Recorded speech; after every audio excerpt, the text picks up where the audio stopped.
Good morning, Dr. Bridget here with another prescription for success. Today I'm going to be talking about how clutter affects our mindset.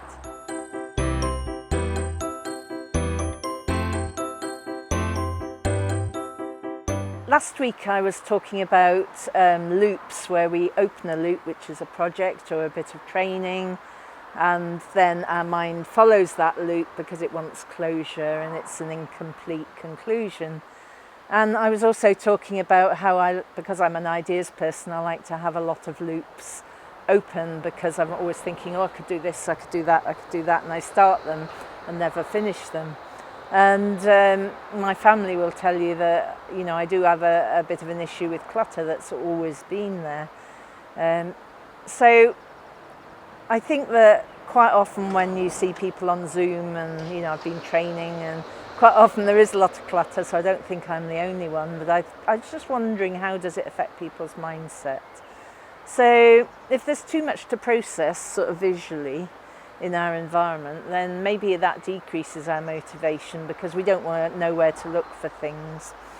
Maybe it increases your motivation because you then need a plan, another loop, to sort it out and start again. Or maybe you're okay with clutter. Some people say, well, I know where everything is. I'm not sure I'd call that clutter, because if you know where everything is, then that's fine. So, clutter is defined as a collection of things lying around in an untidy state. And to me, that means that you really don't know where anything is. And if you keep adding to that clutter, then it will become an issue at some stage. So I thought about it in terms of the neurological levels of change, and in terms of our environment, if we have a lot of clutter around, then does that affect our behaviour?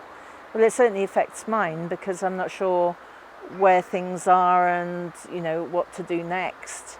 Does it affect our ability to use our skills in our business, whatever those skills are?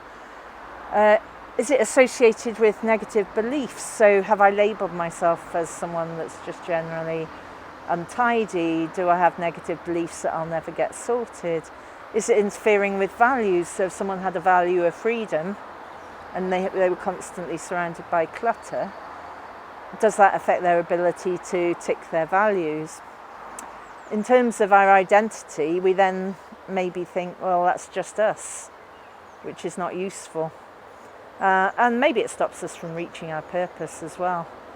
So having given myself a good talking to with this blog, maybe we just need to get rid of the clutter. And one of the things that I heard about the other day was this revolutionary idea is, if you've got a lot of emails in your email box, or several email boxes, then you can just archive them and start again. If you've got enough space, if you've got clutter, well, you can just move it and throw it somewhere else and sort it out when you have time, and then you can start again with a new plan and a new loop of being perfectly organised. So I'd just like you to have a little think about everything that I've said and think, does clutter exist in your life, and what effect does that have on your mindset, on your behaviour, on your values, beliefs, your identity and your purpose?